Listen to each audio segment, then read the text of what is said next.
जिस तरह पश्चिम बंगाल में और वहीं पर टीएमसी के सांसद अब दिल्ली में होम मिनिस्टर के दफ्तर, उनके घर के बाहर जिस तरह से प्रदर्शन कर रहे हैं, उससे आप समझ सकते हैं कि बंगाल चुनाव का बिगुल अब बज चुका है।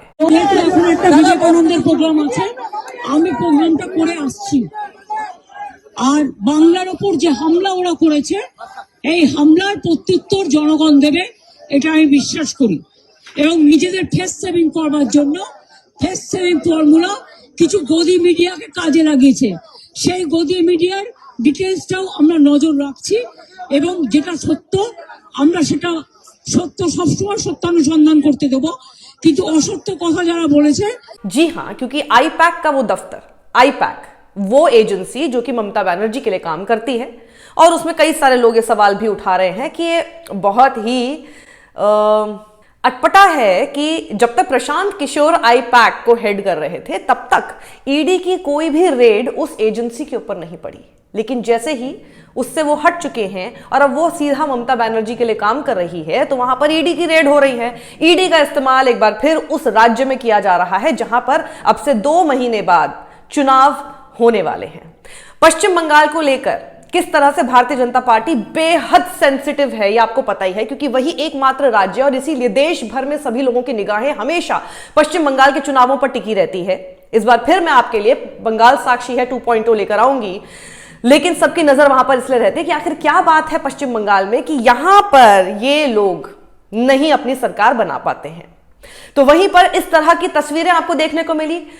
महुआ मोइत्रा को देखिए, क्योंकि ये जो सांसद हैं ये प्रदर्शन कर रहे थे और क्या बोलती हुई वो नजर आई जब पुलिस उनको इस तरह से उठाकर लेकर जा रही थी। जरा देखिए। আমাদের লোকতান্ত্রিক অধিকার, আমরা ওখানে বসে কালকে রেডের প্রোটেস্ট করছিলাম। এরা দিল্লি পুলিশকে এনে আমাদের টেনে হিচড়ে কিভাবে বাসে করে অ্যারেস্ট করে নিয়ে যাচ্ছে। সারা বাংলার লোক, সারা ভারতবর্ষের লোক দেখুন, এদের বুকের পাটা নেই। আমি তো বলবো এরা বেগুনের বাচ্চা।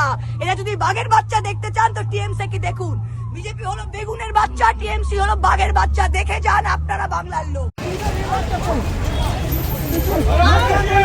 ये लोग कुछ भी कर सकते हैं, हम लोगों को ऐसे कर रहे हैं।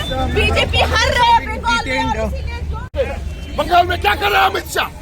अमित शाह क्या कर रहे हैं? हाँ, डेटा चोरी कर रहे हैं, वोट चोरी कर रहे हैं अमित शाह। हाँ, ये क्या? You are being detained now. You are being detained. You are being detained now. What do you have to say? You see what is happening with Amit Shah, Delhi police. वही ममता बनर्जी आज एक बड़ा प्रोटेस्ट करने वाली हैं, कोलकाता में एक protest मार्च निकालने वाली हैं, और कल उन्होंने होम मिनिस्टर को एक नॉटी और नास्टी होम मिनिस्टर तक कह दिया था और प्रधानमंत्री से सीधे कहा था कि इनको संभाल लो। To collect all of our party hard disk, the candidate list, the party strategy, the party plan. Is it the duty of the ED and Amit Shah, the nasty home minister, the naughty home minister who cannot protect the country, and he's taking away all my party documents? If I raid the BJP party office, what will be the result? वहीं अभिषेक बनर्जी ने कल एक rally की थी, उसका नजारा आप जरा देखिए, और उन्होंने कहा कि जब जब नरेंद्र मोदी डरते हैं तब तक वो ईडी को आगे करते हैं। इस तरह के नारे लगे, इस तरह की बातें फिर एक बार कही गई, और ये एक पैटर्न हो चुका है। ये हमेशा देखने को मिलता है, जिस राज्य में चुनाव वहां पर सबसे पहले ईडी की एंट्री हो जाती है। तो अब आप ये समझ के चलिए कि जिस राज्य में ईडी पहुंच जाए, कोई ना कोई रेड कर रही हो, छापे मार रही हो किसी भी ऐसी एजेंसी या किसी भी ऐसे शख्स के घर पर या दफ्तर पर जो कि वहां की राज्य सरकार से जुड़ा हुआ हो, एक तो हमेशा विपक्षी राज्यों में ही ये ज्यादातर होता है, या फिर उस पार्टी के साथ जुड़े हुए लोगों के साथ होता है जो कि विपक्ष में है, तो समझ जाइए कि कुछ समय में वहां पर चुनाव होने वाले हैं। चुनाव आयोग क्या ही आपके सामने घोषणा करेगा चुनावों की तारीख को लेकर, ईडी सबसे पहले आपको बता देती है कि किस राज्य में चुनाव होने वाले हैं। तो सबसे ज्यादा ट्विस्ट तब आया, ये पूरी कहानी आप सुनिएगा, बहुत ही दिलचस्प है, क्योंकि अब दिलचस्प मोड़ बंगाल का चुनाव ले चुका है।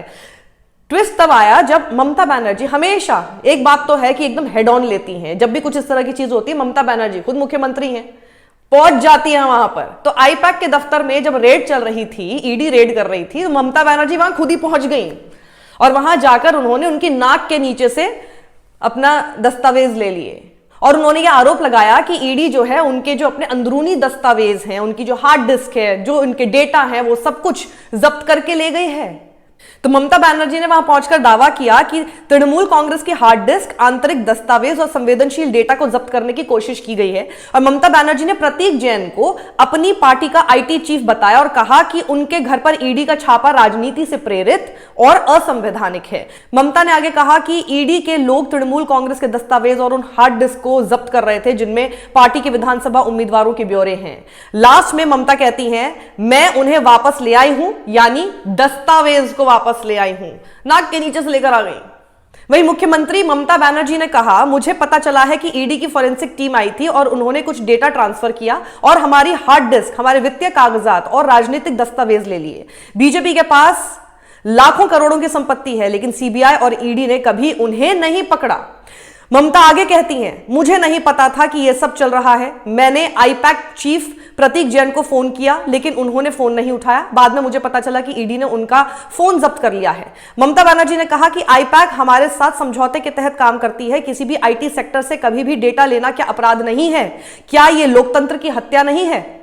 ममता बनर्जी ने कहा, अगर आप यानी बीजेपी हमसे लड़ नहीं सकते तो बंगाल क्यों आ रहे हैं? लोकतांत्रिक तरीके से हमें हराइए। आप एजेंसियों का इस्तेमाल करके हमारे कागजात, हमारी रणनीति, हमारे वोटर, हमारा डेटा और हमारा बंगाल लूट रहे हैं। ऐसा करके आप जितनी सीटें जीतने वाले थे वो शून्य हो जाएंगी।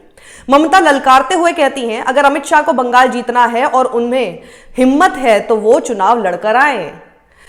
तृणमूल कांग्रेस के नेता कुणाल घोष ने आरोप लगाया कि बीजेपी ईडी के जरिए बंगाल चुनाव में उनकी पार्टी के कैंपेन की योजना का डेटा चुराना चाहती है।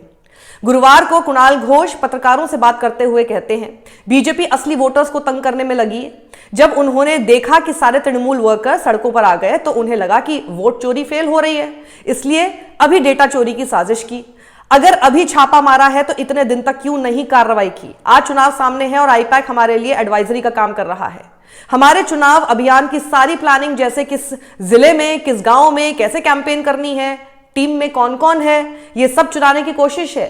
ममता बनर्जी और टीएमसी इस डेटा चोरी का विरोध कर रहे हैं। हम किसी जांच के खिलाफ नहीं है। अगर जरूरी था तो इतने दिन तक छापा क्यों नहीं मारा?